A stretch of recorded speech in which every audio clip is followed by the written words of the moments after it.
I suppose you're wondering how I got here. Quite simple, really. I started running 15 feet away and then jumped sideways while filming it in slow motion. Why am I here? Now that's a different question. Good evening. Now, this video is not strictly history related, but some of these tropes do pop up in war films and the like. So if you wanted a strict history video, this isn't for you. Right, now they've gone, the rest of us can get round to debunking some of the nonsense you see on screen. Over Christmas, I visited my family who live in the United Provinces of Canada. Mum has a few guns, and I'd always wanted to try out a few things.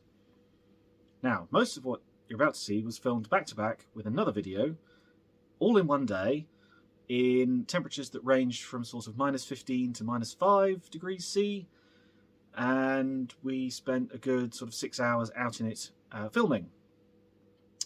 If you had no sympathy for me, at least have some for my cameraman, who also happens to be my father. So, without further ado, here are 10 action movie tropes that don't really work in real life. Don't try this at home. First thing I'm going to film on this things you see in action films is a control shoot. So this will be 5 aimed shots at, what are we, about 15 metres at a man-sized target, and this will be sort of shooting properly, and then we'll try various other things to see how less effective they are. Okay. Rear defenders on. I should point out I have never fired this gun before.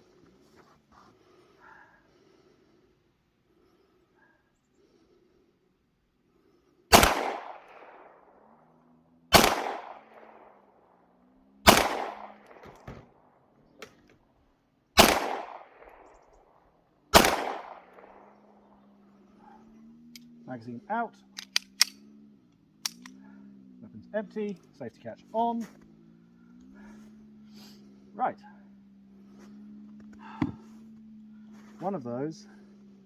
I'm going to get the excuses in now, and I know which shot it was. It was the high one. Something moved. Did the gun slide on the table or something? There was something moved behind me, and I wondered what the hell it was. So I slightly flinched on that one, but let's go and have a look. Pardon? Gun fell off the table. Yes. So my dad is my cameraman today. My parents live out here. So, now I have some experience with rifle shooting. I have a few trophies for target shooting with rifles. I was a reservist in the army for a few years. I left about 10 years ago. I haven't shot anything in 5 years, but I did get a few trophies for rifle shooting many years ago. Pistols I'm not so good on. But that is a grouping of somebody with minimal experience from a sort of competition distance. So first shot was there, then these two, I think, or one of these, that was the high one. Something moved behind me and I flinched, and then that was the last one. So not bad. This is Jim, by the way. Now I will try other things that you see in action films and see how accurate or inaccurate it is.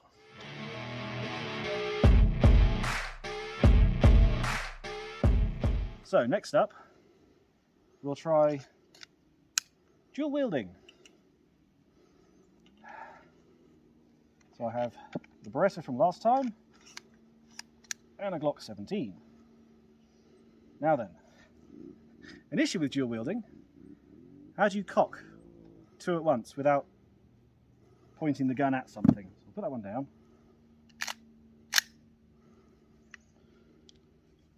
That one is live.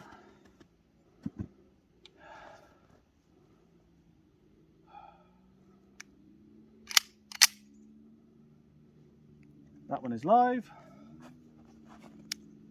Safety catch off. The Glock doesn't have a safety catch, famously. And you see, dual wielding, if you only use one arm, if you're firing singly, each hand isn't as stable, and you can't aim both at once. So this is just point and shoot.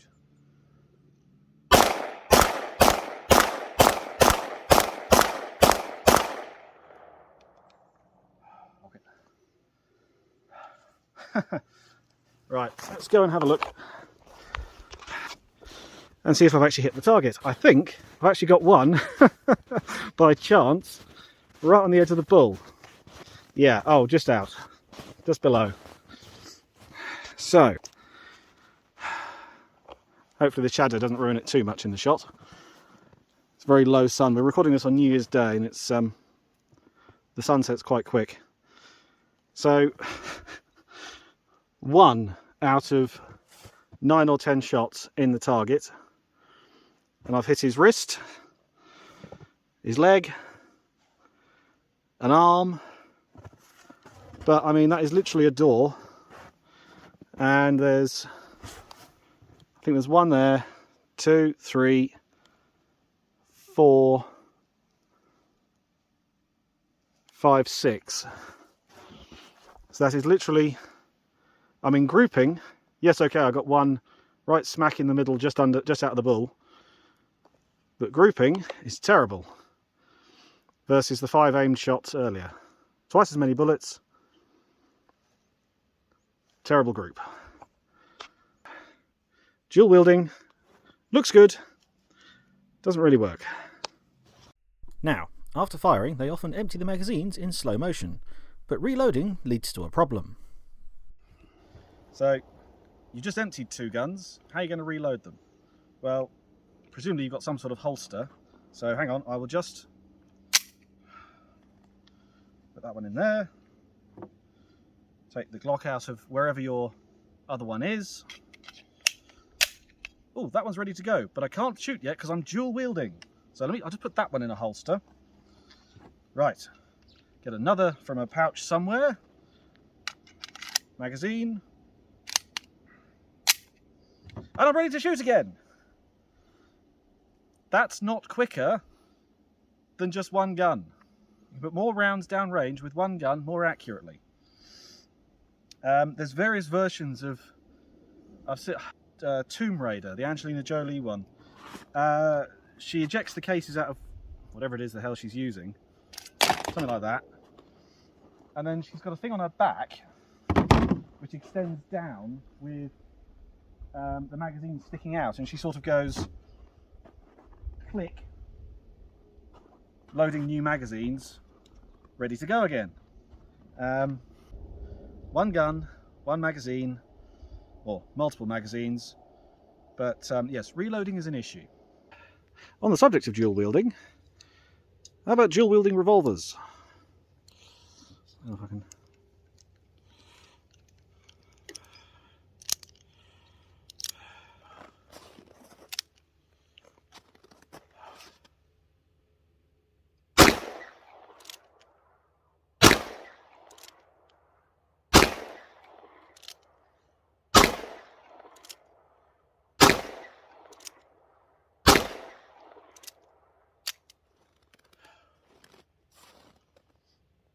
Right. So, dual wielding revolvers. Same target, same distance as the 5 aimed pistol shots. And I've hit the door 3 times. One there, and one just out of his shoulder. So, man-sized target, dual firing, and it's just more accurate to do one gun aimed well.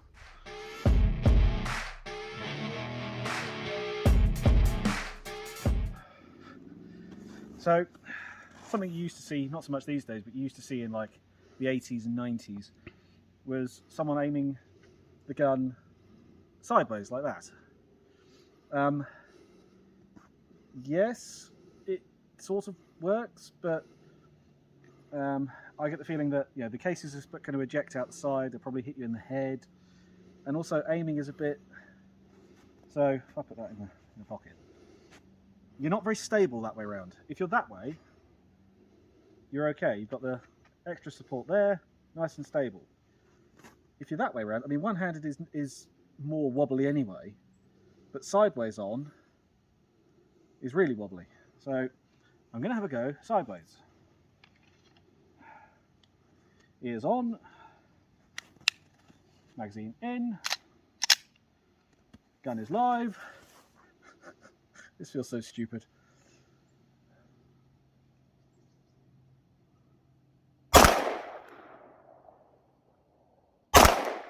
God, that feels horrible.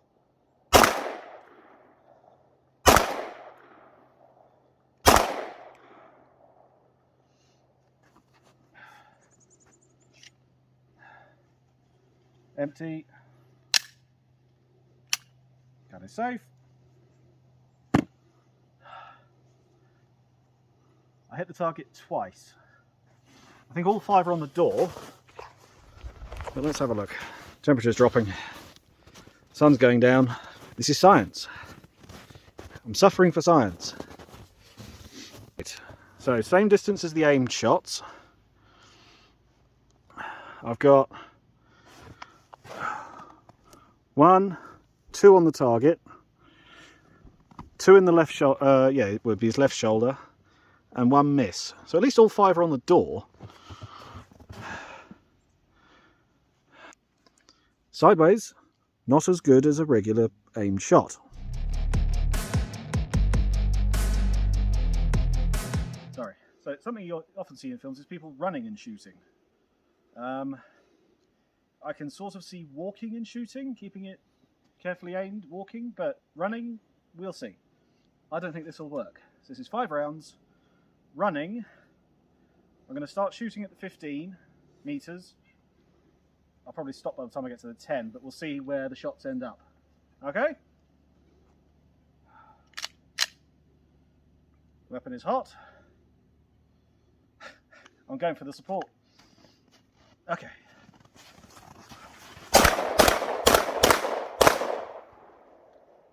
Right.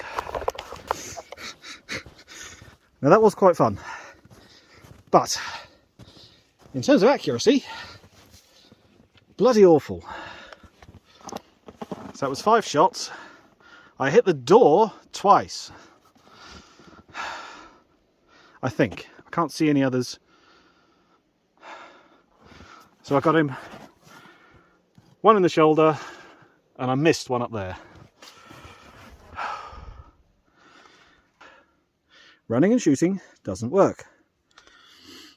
The most you might do, if you're trying to gain ground, I mean, running doesn't work for a start.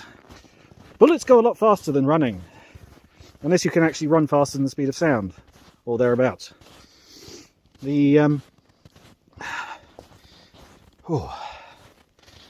getting cold. Get trench foot by the end of this. Yeah, you'd be a lot quicker, a lot more, the bullet goes a lot faster. You'd be a lot quicker just to stop, take a carefully aimed shot. If you need to cover ground, I don't know what the police and everything do, but the army does a thing we used to call pepper potting. So if you do need to advance, you don't run and shoot at the same time. What I was taught to do is what we used to call pepper potting in the army. It's where you have at least 2 of you. Usually you're done in 2 teams of, say, 3 or 4 on each team, and it's usually either Alpha and Bravo or Charlie and Delta. I think we used to use Charlie and Delta a lot. And it would be, so one team would be down, usually prone, but it's cold out here. So it'd be Charlie fire team would give covering fire, Delta fire team prepare to move. Delta team move, and you give it's always belted out, the move. At that point, Charlie let rip on whatever you're firing at. That's the suppression, while the other team is, and what we used to say is, he's up, you've seen me, you're down. Obviously you cover more ground than that. It would be, one of the things I was told years ago was it was 3 to 5 steps is what you aim for. 3 to 5 you stay alive, 6 to 7 you've gone to heaven. because by the time you've got to 6 or 7 steps, the enemy's got a bead on you and you're full of holes. So yes, running and shooting, no. Advancing in at least a pair, better. Teamwork is important. It gives the enemy other people to shoot at. Or, I mean, the most famous one is Terminator 2, where he's got the lever action shotgun with a sawn off, there's no butt on it, and he does a sort of weird spinning thing to cock it. That doesn't work in the real world. There's no rounds in this, so you cock it like that. Now, that's an open mechanism. So if you're spinning that, he does it backwards. Now, you're only going to, I mean, you can have a larger loop there, but you're only going to spin it if you can suddenly take all your fingers out except for one, and do that. But you've got to have enough, because he does it backwards, so you've got to have enough oomph, especially one-handed. It doesn't want to, you can do it that way. I mean, you might be able to do it that way, but that's not quick. I mean, okay, he's on a motorbike for most of it, but that's not quicker than...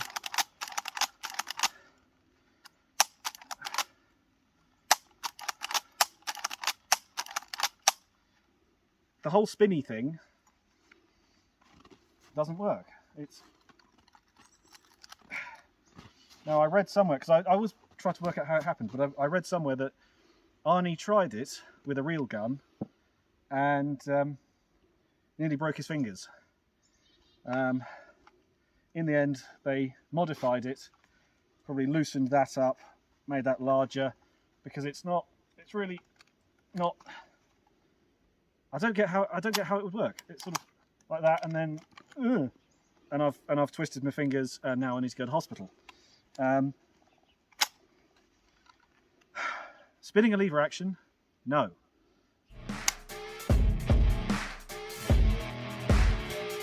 Okay, so the next thing you see in action films quite a lot is diving through the air with guns in your hand, sort of vaguely firing at a target. So I thought I'd give it a go. I mean, you see it in lots of things. One that sticks in my mind is Hot Fuzz, where they fly through the air into the pub, into the Winchester. No, it wasn't the Winchester, was it? They fly through the door and end up behind a table, which is apparently bulletproof. Yeah, right. Anyway, so might try this once with one gun and once with 2 guns, and we will see where we end up. It's the same distance as the aimed shot. I've got a mattress to land on, which of course is something that if you're doing this in the real world you wouldn't have, unless you'd specially made your house with springy floors or something, I don't know. Anyway, let's see how this goes. Don't try this at home.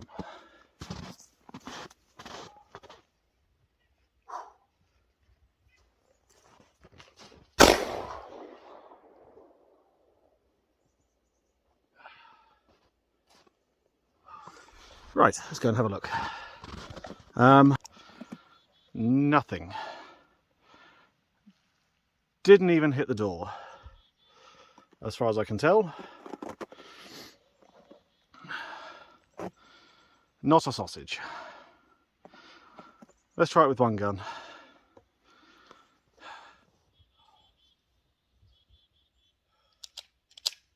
One up the spout.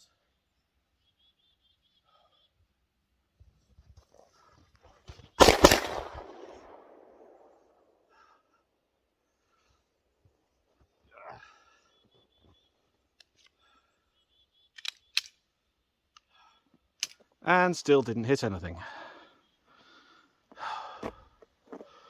As far as I can tell. Those are all taped up from earlier shots. So thoughts on diving through the air and shooting? No.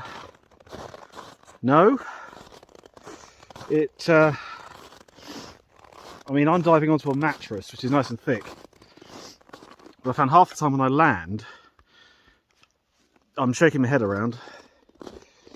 I know there are ways of falling without injuring yourself, etc. But yeah, it's still quite painful. Obviously, I've had to take my glasses off because shooting, you wear ear defenders, shooting with glasses and ear defenders, and something's going to break.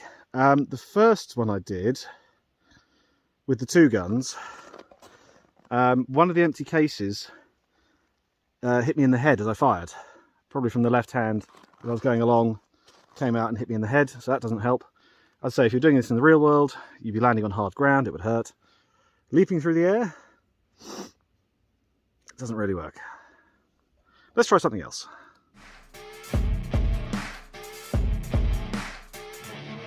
The next thing I'm going to try is rolling along the floor while shooting, or the ground. In this case, it's very heavy snow here, so I'm going to be rolling across the mattress I was using for diving. Most famous, this was used in Lethal Weapon, and I can sort of see it working. I've given a few practice runs, but I haven't actually fired yet. The only rolling I was ever trained to do was if you were checking like a booby-trapped body. You'd go up in pairs. One person would lie on top of the body and roll it over. You'd look for any kind of device, grenade, whatever. And if there was one, you threw the body back onto it and rolled away if you were the one lying on top of it, because it was sort of quicker than getting up and moving. There was no shooting involved in that. I can sort of see it working, because you're in the prone position. If you're facing the target, you're a small target, you're a moving small target. I can see it working for possibly moving between cover. I'm skeptical. Let's see how many times I can hit the target. I might sort of do like one aimed shot, aimed-ish, and then whatever the hell I can do after that. Let's see how it goes. Ear defenders on.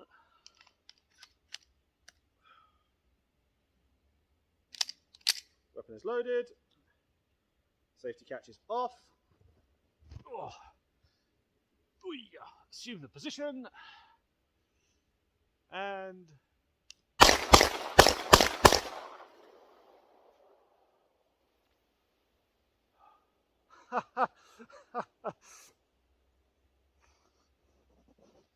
oh dear. Okay, after all my skepticism, hang on. Granted, this target isn't shooting back and he's not crouched. So that was 5 shots. So I've hit the door twice. Once there, so narrowly missed his shoulder. But I've also hit him there. Now, that might have been the first aimed shot I did. I used aimed in the loosest sense of the word. But yes, there's only 2 holes in that door. Granted, one of them is in his head. So grouping, not good. Rolling along the floor, shooting ahead of you. Plausible? Maybe? So something you see in quite a few action films is the villain not noticing that the gun is empty ploy. One of the more sort of relatively recent ones is Taken, where the bad guy goes into his bathroom when Brian turns up at his flat in Paris or wherever it is, grabs a gun from under the bath and goes in to confront him. And Brian empties the bullets out of his own pocket, saying, "This is what happens when you get slack. You don't know the weight of the gun." I've done the test.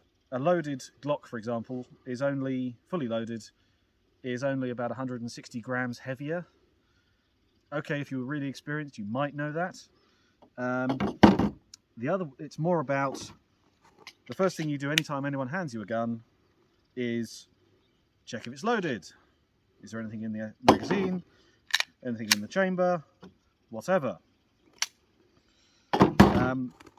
The classic one is in Die Hard, where Bruce Willis gives Alan Rickman a gun and says, and he does it in front of him. He sort of goes, yeah, does that, releases the, pulls the magazine, the slide back. Now, in normal circumstances, if it's empty, it will stay there. But actually, if you look closely, what he does in the film is he pushes it back and then keeps the release thing there so that it goes straight forwards. And then he lets off the hammer, and that's it. Hands it to him and says, all you need to do is pull the trigger. Alan takes it, pulls the hammer back, and what I hadn't realised is with the Beretta, you can actually cycle it, even with it empty. Something like the Glock, for example, if cocked, will only fire the once. But, as I said, what he should have done, as soon as anyone hands him a gun, is check there's anything in it, etc., etc. So it's less to do with the weight of the gun, more to do with just gun handling rules. It's like the first thing they teach you. So, the next thing, you see this in a lot of westerns, is cutting a rope with a bullet. Now, this is a somewhat scaled down version, but that is still a rope, this is still a bullet.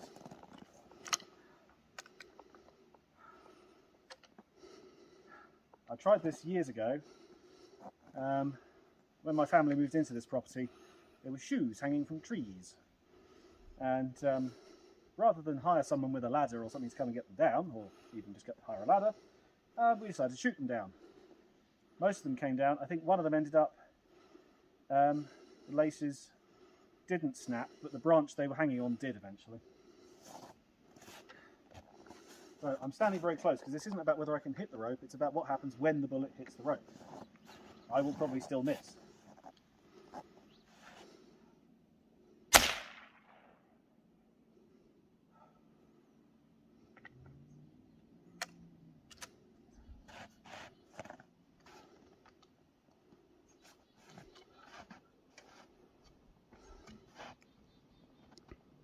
For a start, ropes are quite difficult things to hit because they're very thin. Now I did hit this, but I sort of edged it just there. You can see the hole the other side where it's gone through the wood, but that weight is still attached. Let's try some more.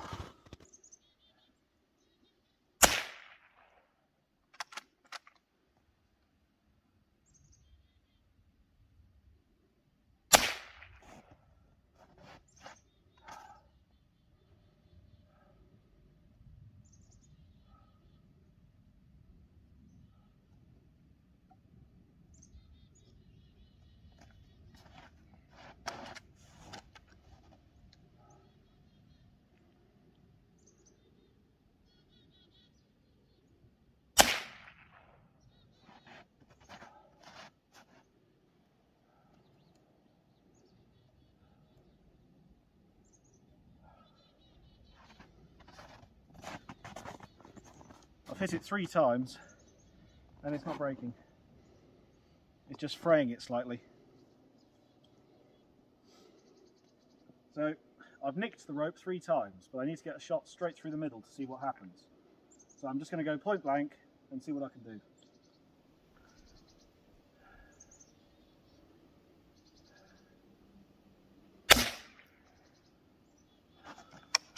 So, oh, maximum zoom. So even point blank, the rope hasn't snapped. And this is a much thinner rope than they use for hanging people, and I've scaled the bullets to the same sort of size. What I might do is go for a bigger gun and see if I can break it. But as I say, I've hit this rope 4 times roughly in the same place, and it's not going anywhere. I'm going to try scaling it up. Now this is a bit sledgehammer to crack a nut, but we'll see. So, I'm going to go for a 45. I was originally going with the 2. But just to compare the size of bullet with the rope. So, hopefully, I mean, you never know, I might miss, but we'll go for point blank. So, even with the bullet, thicker than the rope, it still only did that. Cutting a rope with a bullet is quite difficult. Now, you see this in a lot of films. Ones that spring to mind, The Matrix, where Trinity fires directly at an agent's head and says, "Dodge this." And he sort of goes... Casino Royale, the opening scene, brilliant film, the opening scene in black and white, and Bond gets his second kill to get him the 00 status. He shoots the guy from across the room and hits him. Well, you don't even see where it hits him, he just sort of goes, "Ugh." He's in a chair like this one, and somehow it throws him backwards. One film that really can't make up its mind is The Quick and the Dead. It was a Western film in the mid-90s. Brilliant cast. You've got Gene Hackman and Sharon Stone, who are already sort of legends in their own right. You've got Russell Crowe before he was in Gladiator, and Leonardo DiCaprio before he was in Titanic. It's a sort of guilty pleasure of mine. I sort of know it's a terrible film, but that really can't work out what it's doing with bullets. It's all about, dueling and showdowns and all the rest of it. And at one point, the brilliant Keith David has been hired as a hitman to take out the guy that runs the town. And he gets hit in the head by a bullet, and there's a shot. Actually, if you look on IMDb, you can see there's literally like someone shoved a glass all the way through his head, and you can see right through it. He just falls over, he's sort of, and he collapses. That's almost realistic. Later on, Gene Hackman gets shot in the chest, and it just shows his shadow, and you can see a hole straight through him. And then the last shot hits him in the head, and somehow that makes him do a backflip, like through the air, and land on his front. No. Rather than get shot and demonstrate this by getting shot, I thought I'd use Newton's laws of physics. Every action has an equal and opposite reaction. When you fire a gun, you get the recoil, as you will have seen in this video already.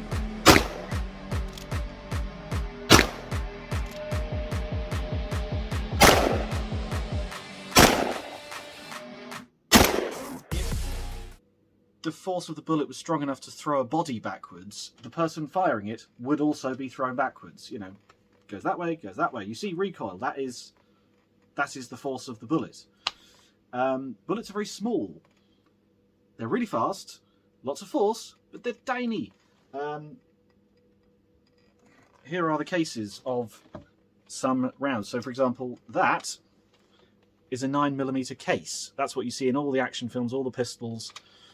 The bit that hits you is the tiny bit that sits on top of there. It's tiny. It's like sort of maximum 9mm weight is about 9.5 grams. In British, that's sort of 2 sugar cubes. In the US, that's like 1/12 of a burger. So 12 9mm bullets equals 1 burger. It's kind of the unstoppable force meets an immovable object. Humans are quite squishy.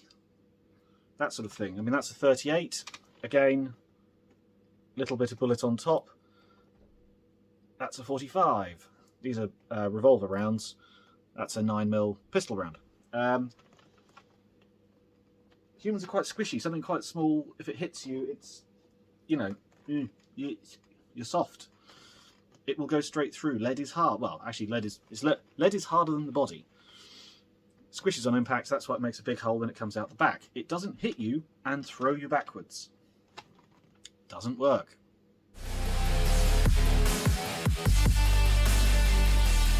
I think the most famous one I can think of is in Die Hard 2, where the baddies switch over. They've got blue and red marked magazines. One's blank, one's live. And they use blanks when they're shooting at their own people and live when they're shooting at everyone else.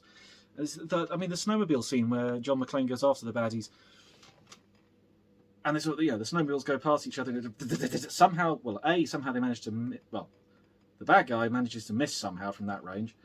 But it's the way he goes, I had that bastard in my sight! And it's like, what sight? You're down here, not up here.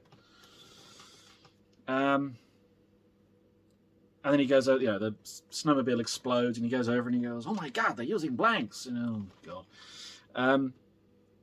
You notice they never show them to the camera. That's because most films use only blank ammunition. No live ammunition is allowed on set, because otherwise you end up with accidents like the recent one with Alec Baldwin and further back Brandon Lee, for example. So that's why they never show it. But for those who don't know, blanks are rounds used in training, and they look like this. What they are is a regular bullet case. Actually, the ones I'm more familiar with, there was a lot of shooting. The ones I'm more familiar with look like, there we go. So that's a 223 or 5.56 millimeter, sort of thing that NATO uses. And normally what you end up with is basically that. It's filled with propellant, gunpowder, cordite, whatever. They stick a tiny bit of paper or cardboard in the end, and then they crimp the end of it to hold it there. So you're missing the lead bit on top that does the damage.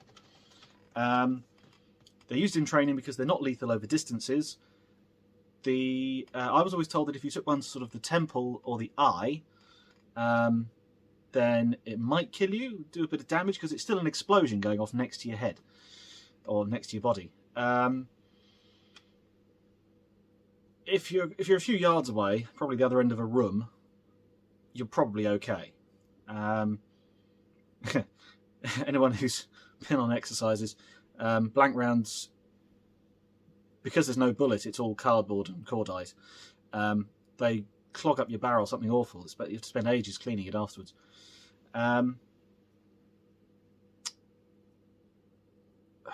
Blanks are loud. Similar sort of sound to a bullet, but they're still quieter than bullets. There is a noticeable difference. Quite often in the military, you might start off with doing various exercises with blank ammunition, and then you might go on a range, and suddenly it's like, oh, okay, there's a bit of a kick behind that. For example, in Die Hard 2, McClane is firing something, I think it's an MP5, and it would be firing something about that big, which is also what would be in his personal sidearm.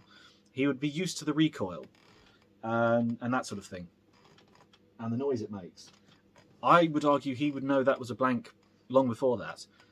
More to the point, he should have checked what was in the magazine rather than just pick up a gun and go, oh, there we go.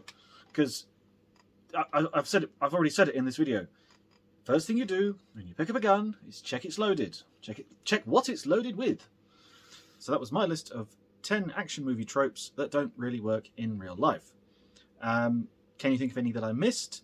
I know originally I had a list of about 15 things to test, but some of them were a bit too dangerous. Things like shooting a padlock at close range.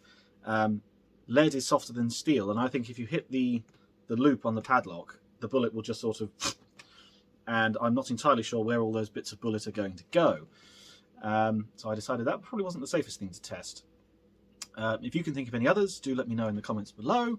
And if you enjoyed this video, don't forget to like and subscribe for more random videos about action and history stuff. Bye!